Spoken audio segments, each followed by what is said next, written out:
Nii, tervist, minu nimi on Karli Kontson. Olen üks vähestest TTÜ doktorantidest täna veel.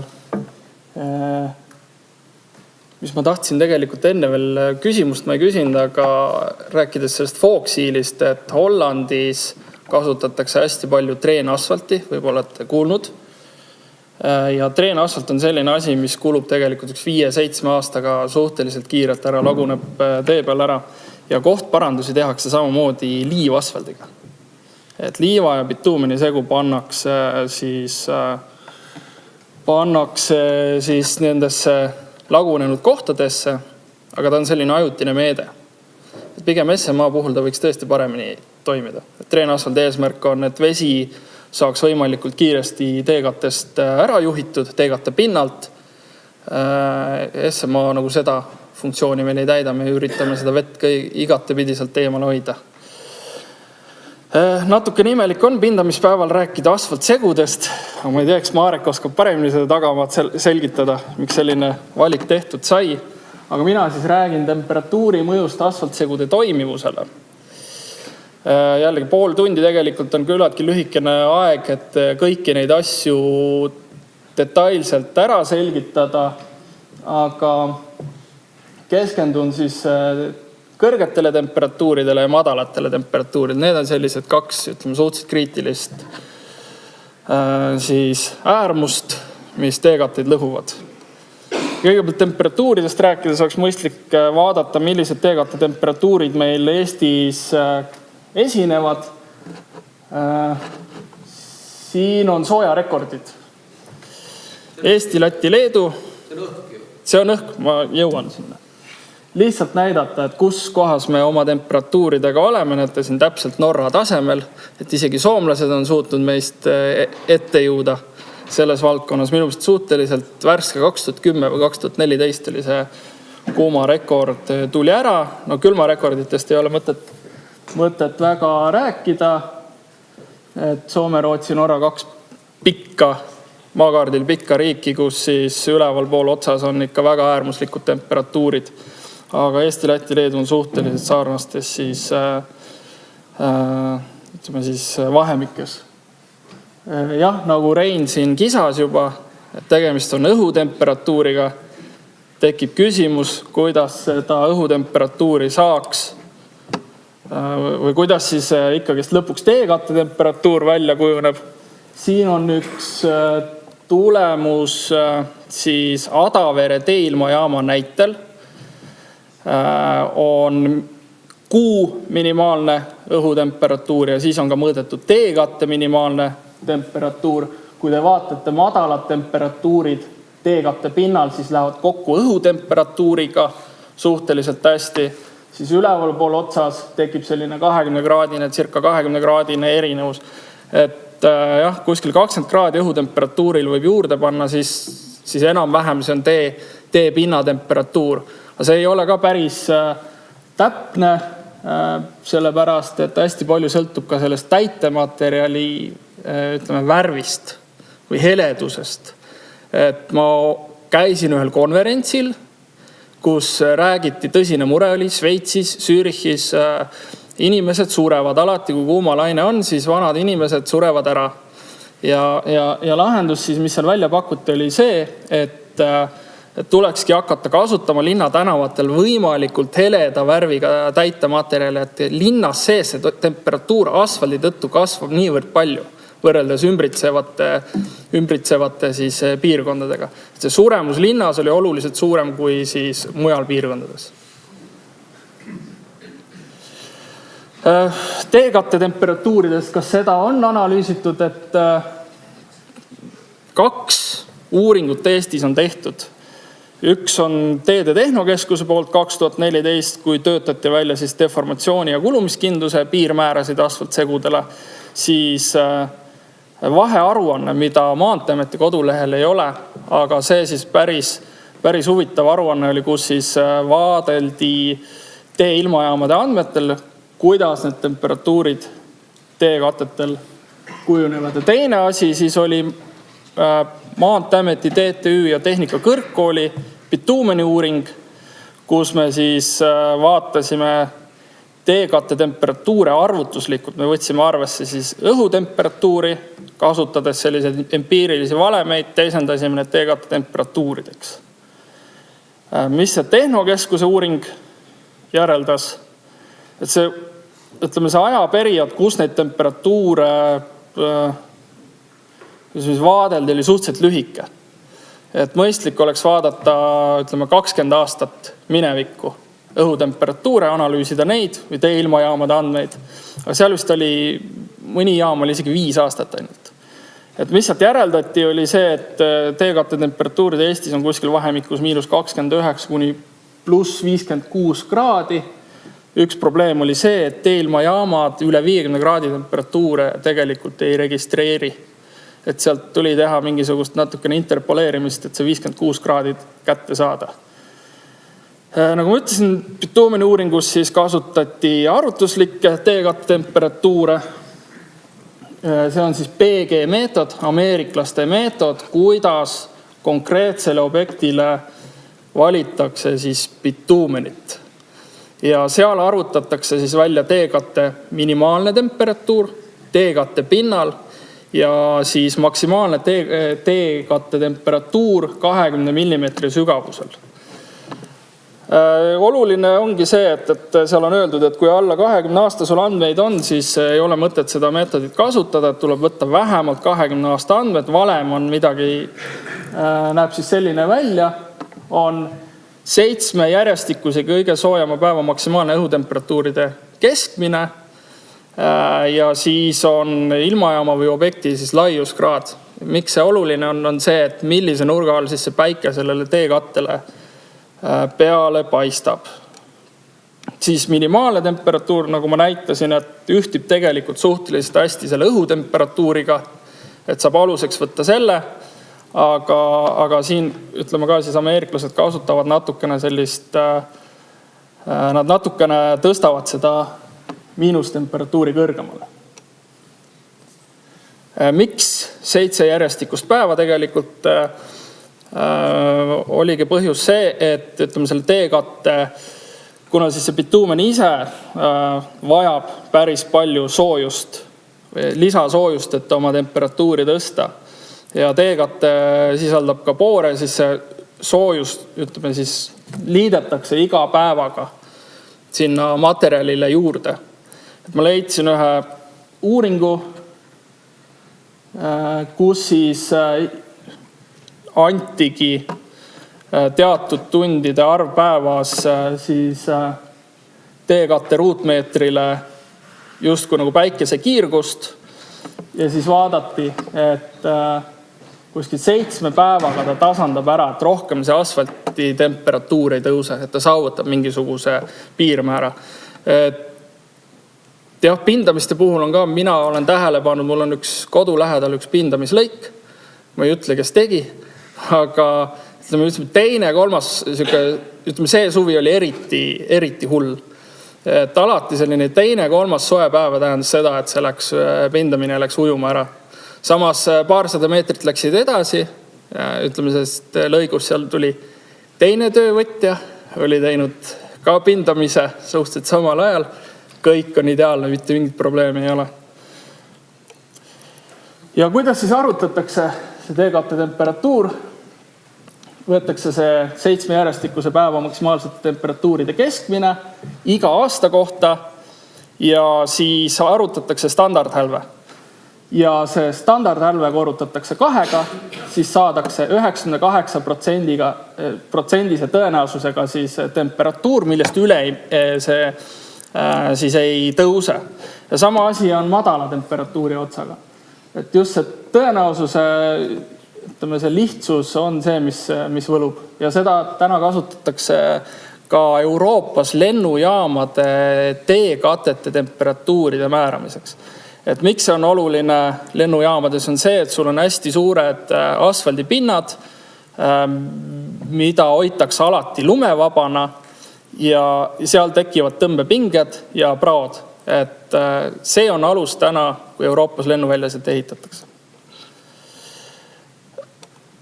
Mul üks slaid siit vahelt ära, aga siis mis seal bituumeni uuringus järeldati, et tegelikult see Tehnokeskuse esimesed tulemused olid üsna täpsed, me saime enam-vähem samasugused numbrid üleval otsas, aga alumine ots, siis ütleme, miinustemperatuurid läksid natukene allapoole, et seal oli kuni -34 ja teatud piirkonnad, Rein äkki mäletad, miinus isegi 40.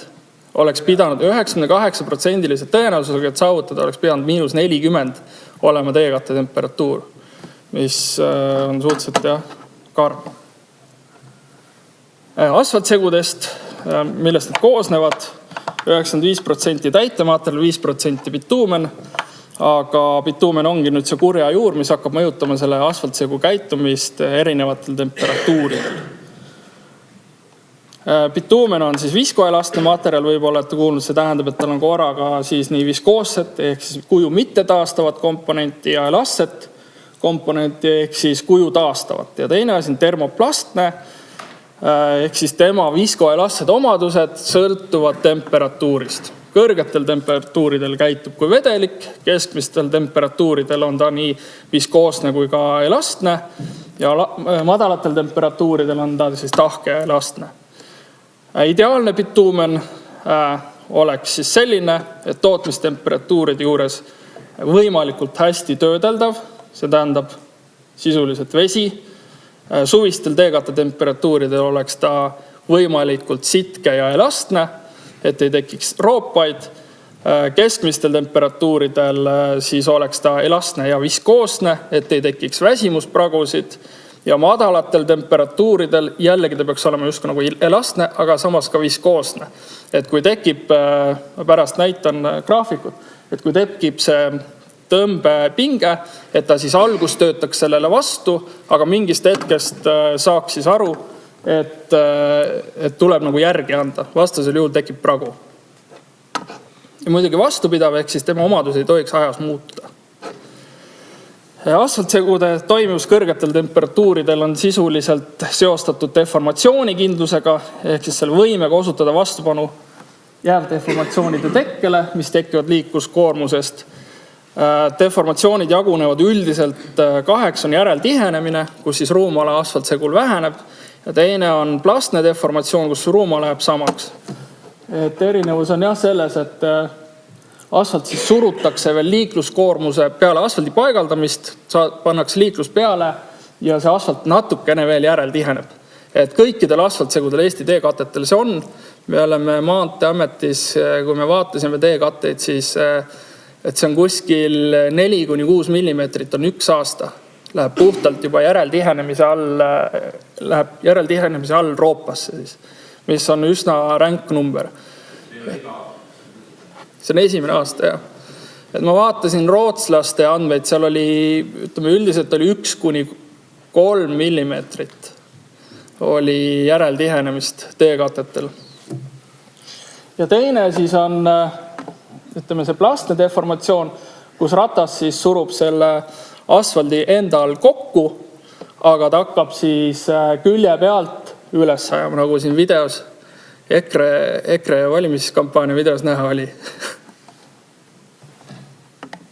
Temperatuuri mõju asfaltbetoonkatete deformatsioonile on midagi sellist, et meil on vertikaalsel teljel on deformatsioon, horisontaalsel teljel temperatuuri tõustes see deformatsioon hakkab kasvama. See jagatakse 3 etappi. Esimene etapp on see, kus siis puhtalt sideaine viskoossuse languse tõttu asfalt annab natukene järele ja teine komponent on see järeltihenemine. Siis on teine etapp, kus see koormus jääb puhtalt kandma selle täitematerjali karkassi peale. Ja 3. etapp on selline, kus siis sideaine, see bituumen, hakkab toimima täitematerjalide terade vahel määrdeainena. Ehk siis sisuliselt sul kivide vahel õli, mis soodustabki selle deformatsiooni teket. Et mis on erinevus pehme ja sitke bituumeni vahel, on selline, et lihtsalt ühel tekib see voolavus varem, teisel hiljem. Täiendav asi, mis ma tahaks selgitada, on arusaam, et kui me kasutame 70-100 bituumenit, siis justkui kui sa lähed sinna objektile, võtad selle segu, võtad selle bituumeni välja, katsetad ära, siis see penetratsioon peakski jääma sinna 70-100 vahele.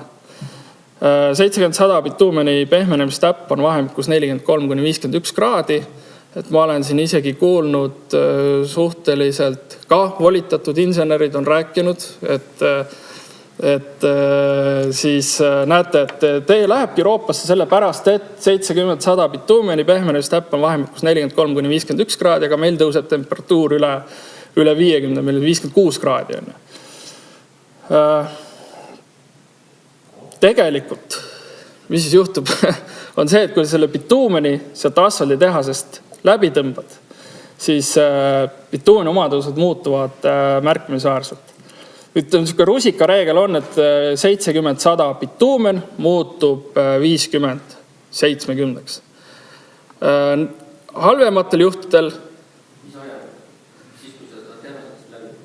ei, see on tehasest läbitõmbamine, siis on üks probleem on veel hoiustamine. Et võib-olla olete vaadanud, et uued asfalditehased, suur müügiargument on selline, et meil saab hoiustada, ma ei tea, 3, 6, 12 tundi asfaltsegu. Toodad valmis, paned silosse seisma ja kõik on hästi. Et sa saadki selle segu ette toota ja hoida teda silos. Et kogu tegelikult selle aja vältel see asfalt või see bituumen vananeb, oksudeerub, muutub sitkemaks. Ja ka see pehmenemistäpp tõuseb 4–8 kraadi üldiselt seal. Olulised komponendid on seal see kuuma andmine, hoiustamine, transport ja paigaldamine. Kogu selle protsessi vältel tegelikult bituumen kogu aeg läheb natukene sitkemaks. Mida kiiremini sa toodad, mida madalamal temperatuuril sa toodad, mida kiiremini seda objektile saad, mida kiiremini seda maha saad, seda väiksem on see, ütleme siis selle bituumeni vananemine. Teine oluline asi, mis näiteks eristabki, et näiteks pindamise puhul sihukest asja ei ole. Et sa võtad 160-220 bituumeni, see, mis sa sinna paned, see sinna maha läheb. Et tead, et meil on siis, ütleme, asfaltsegude ja pindamiskihtide vahe on 3 klassi. Meil jääb 50-70, 70-100, 100-150, 160-220 bituumeni klassid. Aga lisaks veel asfaltsegudel on selline asi, nagu tekib mastiks. Ehk siis need on need peenosised, mis seal asfaltsegu sees on. Need segunevad bituumeniga ja moodustavad mastiksi. Huvitav fakt, mis ma kuulsin, oli see, et 90% bituumenist tegelikult lähebki mastiksi või selle peenosiste katmiseks, selle pinna katmiseks. Ja seetõttu see asfaltsegu deformatsioonikindlus ei sõltu mitte otseselt ka enam sellest bituumeni omadusest, et ka see ei ole enam oluline, et ta on 50-70 bituumen, vaid sõltub sellest, milline on see mastiks. Ja mastiksi omadused sõltuvad lisaks ka nende osakeste omadustest, mis jäävad siis alla 0,063 millimeetri. Kui te vaatate tootestandardid, mis on mõeldud siis bituumen või ütleme pindamis- ja asfaltsegude tootmiseks 13043, siis seal ongi eraldi peatükk jäikust mõjutavad omadused, mis ongi filleritele näiteks mõeldud. Et seal on olulised omadused Richteni poorsus, mida täna filleritootjad katsetavad, aga tegelikult keegi sellele numbrile otsa ei vaata. Asi on selles, et mida kõrgem see poorsus on, seda kiiremini see filler tõstab selle mastiksi pehmenemistäppi. On delta kuulrõngas ehk siis pehmenemistäppi tõus. Palju see filler on võimeline standardse koguse juures tõstma mastiksi pehmenemistäppi. Lisaks on oluline eripind, et ma toon erinevus välja, on siis lubjakivi filler, mida me kasutame täna asfaltsegudes ja on kustutatud lubi ja tsement, mida kasutatakse ka mujal maailmas. Nende erinevus on 2 korda. Ja oluline on ka see aktiivsus, et kas see tolm, mis seal asfaltsegus või see peenosis, mis seal asfaltsegus on, kas ta on inertne või ta on aktiivne, ehk siis aluseline. Et jällegi kustutatud lubi, tsement on hästi aluselised, ka nemad hakkavad seetõttu mõjutama selle mastiksi käitumist. Siin on üks graafik, on võetud sideaine, mille pehmenemistäpp on olnud 40 kraadi ja on hakatud siis 3 erinevat fillerit lisama sellele bituumenile. Ja siin on näha, siis, kuidas see pehmenemistäpp hakkab tõusma. Et meil on täiesti võimalik tõsta see pehmenemistäpp siin 60-80 kraadini. Asfaltsegude toimivus madalatel temperatuuridel, milles on probleem, on see, et madalatel temperatuuridel tõmbab teekate kokku. See tekib põhiliselt bituumeni süül. Bituumeni mahu kahanemine on circa 10 korda suurem kui teistel segukomponentidel. Ja mis on see huvitav asi selle juures on see, et see tõmbepinge on teekatte pinnal kõige suurem ja mida sügavamale sa teekattesse lähed, seda väiksemaks see tõmbepinge läheb. Ehk siis need temperatuuripraod, mis tekivad põiki teed, need hakkavad arenema ülevalt alla. Et senimaani on alati olnud see arvamine, et kõik need praod tulevad alt ülesse. See ei ole niimoodi. Näiteks ka väsimuspraod väga, ütleme siis, suure paksusega teekatetel hakkavad siis tekkima ülevalt alla. Sest et see kontaktpinge ja ütleme, see pingete kontsentratsioon on selle ratta jälje kõrval kõige suurem. Et kui me võtame teekatte, hakkab temperatuur alanema, siis hakkab vaikselt kasvama tõmbepinge. Ja samal ajal, kui paneme kõrvale asfaldi tõmbetugevuse, siis ka see hakkab kasvama. Bituumen läheb jäigemaks ja asfaltsegu suudab võtta vastu suuremat, ütleme siis, tõmbejõudu, aga see ei kesta siis, või see tendents ei jätku lõpuni, tekib langus ja siin on nüüd koht, kus need kaks joont saavad kokku ja vaat siis tekib pragu. See on nüüd siis, kui on olukord, kus on üks hästi ränk talv, siis võib selline olukord tekkida. Mis on tegelikult siis, ütleme siis, olukord on see, et tõmbepinge kasvab, asfaldi tõmbetugevus kunagi temaga kokku ei saa, aga ta teeb seda korduvalt aastate jooksul, edasi-tagasi ja lõpuks tekib ikka see pragu väsimuse tõttu juba. Et väsimuspragu. Ja siin on üks hästi ekstreemne pilt, millised need tõmbetugevusest tingitud siis praod teekatetel on. Eestis oli ka siin aastaid räägiti, et näed, et põikpraad on sees, et seal on stabialus. Ja siis me hakkasime vaatama, et kurat, et mingisugused objektid on sellised, kus stabialust ei ole, aga ikka on praad perioodiliselt. Siis see on hästi äratuntav. Stabialus tekitab samasuguse asja, et sul on perioodiliselt teatud sammuga tekivad põikpraad. Aga sama asi tegelikult on see, et ta tõmbab vuugid lahti. Et jah, see on selline asi, millega tuleks arvestada. Seda saab katsetada ka. Hästi kallis katseseade on olemas. Me kunagi isegi uurisime, et äkki oleks võimalik kuskilt saada Euroopast mingisugust raha, sest minu meelest kogu see komplekt maksis 300 000 eurot. Sinna veel tuli mingisugune kompressor juurde muretseda, mis oli teine mingisugune 50 000 eurot ja siis ta oli võimeline tõmbama ühte proovikeha. Ja huvitav selle katse juures on see, et asfaldist lõigatakse siis sellised prismad välja, pannakse siia kahe siis plaadi vahele ja need kuidagi ei tõmmata. See kapiuks pannakse kinni ja hakatakse temperatuuri langetama. Ja mõõdetakse kogu aeg seda tõmbepinget. Üheksõnaga selle asfaldi proovikeha tõmbab puruks puhtalt see, et see temperatuur langeb. Et mingisugust tõmbamist kui sellist ei ole. Kogu selle protsessi vältel lihtsalt vaadatakse, palju on see jõud selles asfaldis proovikehas. Siin on üks näide erinevate bituumenitega, ütleme sama segu, sama retsept, erinevad bituumenid lihtsalt. On 35-50, 70-100 ja 160-220 bituumenid siis selles segusse sisse pandud. Ja kuidas siis nende tõmbepingete kasv siis kujuneb. Nagu näha on, siis siin 35, 50 ja 160, 220 asfaltsegude vahel sama tõmbepinge tekib oluliselt madalamatel temperatuuridel.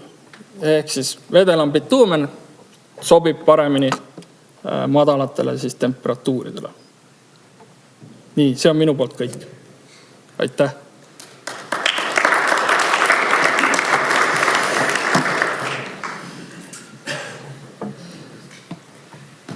See on hea on alati ettekannet teha, kui kohe järgneb lõuna, siis kellegi ei ole küsimusi.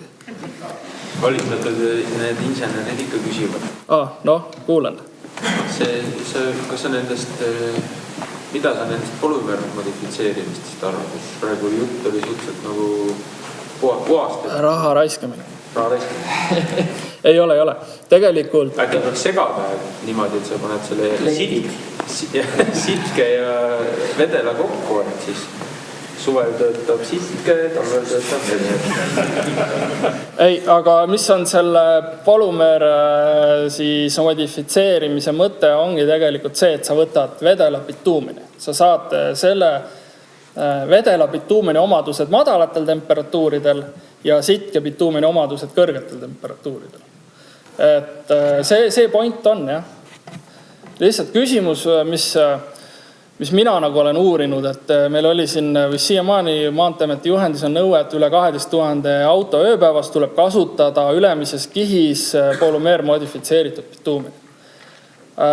Jällegi ma võrdlesin nagu nüüd seda Euroopa arengut omaalgatuslikult T-registri andmetel nii palju, see ei ole mingisugune ametlik uuring, midagi avaldatud ei ole, ma tahtsin lihtsalt endale selgeks teha. Ja seal nagu selles suhtes ei olnud näha seda efekti, et see polümeer aitab sulle otseselt mingisugust lisaväärtust sellel T-kattel luua. Aga milles on probleem? Meil on naastreffid. Meil tekib see kulumisroobas tekib. Ja siis sa lähed seda kallist polümeeri sinna kas üles freesima või siis talle kuumtaastusega kuuma andma, et see ei ole nagu hea lahendus. Kui seda polümeeri kasutada, siis pigem ütleme teises, kolmandas kihis. Polümeeri hea omadus on see, et ta tõstab väga väikeste protsentide juures tõstab ta juba sideaine väsimuskindlust. Ehk siis see sideaine suudab kordades rohkem taluda korduvaid koormamisi. Et mul sekundeeris Karlile siin samamoodi, et siin Rein enne ütles, et on objekte, mis on mingi 30 või 40 aastat vanad pindamisobjektid, et tegelikult neid on järjest vähem, ehk et me läheme enne mingisuguse remondimeetmega sinna teekallale, kui see bituumeni väsimus üldse nagu selles mõttes meile nagu siis reaalseks nagu saab. Et pigem ongi meil seda sama naastreffide poolt tekitatud kulum. Et selle polümeeri puhul on ka niimoodi, et neid polümeeri on nii palju, kui ma ei tea, taevas tähti on. Et iga vend saab tulla, paneb kuskil jälle mingisuguse funktsionaalrühma juurde, ütleb, temal on mingi uus polümeer. Ainukene asi, mis on näidanud, et enam-vähem nagu toimib, on SPS. Ja seal on ka nagu huvitav fenomen, et kui sa võtad, ma ei tea, mis pigipad, mis on see baasbituumen, millest te toodate näiteks 65-105? 100-150 või? 162-120 bituumen.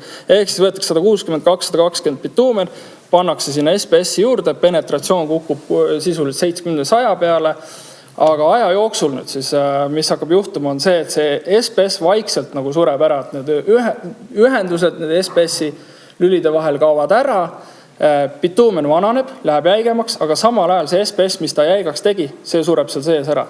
Ehk siis sul on kogu aeg ühtlaste omadustega sideaine selle asfaltsegu sees siis. Et see on põnev asi, jah? Ja see on hea ju. See, mis sa rääkisid praegu. Et ära sureb. Jah. Ei, lihtsalt miks ma seda räägin, oli siin veel mõni aasta tagasi räägiti, et näed, et SPS on siuke asi, et paned seda bituumenisse sisse ja ta ei vanane. Ja kunagi need katsed tehti niimoodi, et penetratsiooni kogu aeg kontrolliti. Vaada, et penetratsioon on kogu aeg sama. Aga tegelikult probleem oligi selles, et bituumen vananes, aga SPS suri siis sealt seest ära.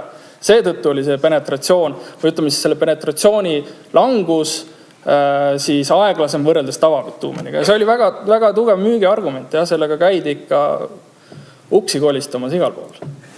See vist on see argument, et sa räägid praegu asfaltsegust, et mitte ei räägi pindamisest ja pindamise bituumenist või emulsioonist. Ma ei saa hindamisest nüansse ja juurde. Aga ma tahtsin tegelikult öelda ka, et sa ütlesid alguses, et sa ei täpselt ei tea, miks ma aegselt kutsus siia, aga et ma üks argument oli see, et tegelikult saada aru ka niipidi, et kuidas käitub tegelikult siis asfalt segu just ka nende kuumade suvede puhul. Et see aasta oli ka just see, kus oli palju sukest nagu jätkuvat kuuma temperatuuri ja tegelikult meil on Eestimaa ka see jätkuv külm temperatuur. Et just tegelikult, et mitte ei ole ainult see sideaine norm, mis on valesti pandud tee peale, mis on mitu kihti juba alla. Tegelikult on see ka, et kus tegelikult see asfalt võtab nagu seda killustikku koormust vastule ja muutub, nagu siin oli graafikult ka, et tegelikult juba see kivi upub sisse ka, kuigi palju sellesse asfaltkattesse. Ei no tiheneb asfalt, jah. Aga bituumen ei lähe kuhugi vaata. Et bituumen jääb sinna peale lihtsalt ja ongi kõrgem norm. Et miks ma nagu tõin, et Soome, Rootsi, Norra nagu välja, et ongi nagu see, et Rootsis ka väga tihti kasutatakse asfaltsegude tootmiseks 160-220 bituumenit, mis meie mõistes täna on ju anomaalia, et pole võimalik. Kes see kord paneb nii vedelat bituumenit asfaltsegu sisse? See läheb ju kohe Euroopasse. Tegelikult kasutatakse. Isegi SMA toodetakse puhtalt 160-220 bituumenist. Aga see nipp ongi selles, et nad kasutavad kustutatud luppe. Et nad tõstavad selle mastikse pehmenemistappi ja samal ajal sul jääb see vedelbituumen siis sinna asfaldi sisse. Meil on Eestis ka mingid lõigud, kus on kasutatud nüüd 160-220 bituumenit väidetavalt. Et huvitav oleks, tegelikult peakski üle sõitma, vaatama, mis nendest nagu tänaseks alles on jäänud. Nad on ühe suve nüüd, selle kõige karmima suve tegelikult täna kätte saanud. Et sõita üle vaadata.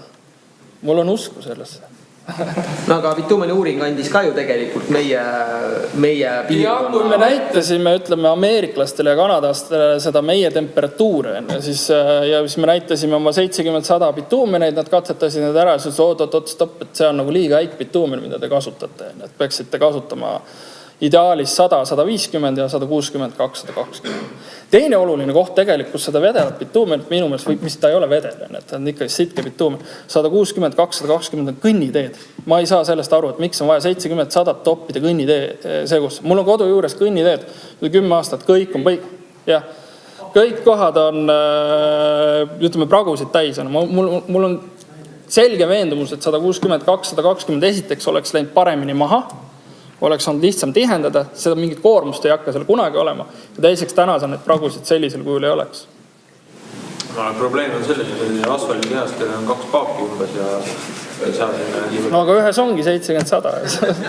Teises on siis 50-70 või üle on jää seal. No ja siin on isegi olemas sellised asjad nagu pehmendavad õlid, et toodetakse igasuguseid toodetakse igasugust rapsiõlist ja kurat, ma ei tea, mis asjadest veel, et lisad nagu siis segu tootmise käigus seda õli siis sinna segule ja siis see teeb nagu bituumeni vehmemaks, aga seal tuleb väga jällegi hoolikas olla, mida sa sinna sisse paned.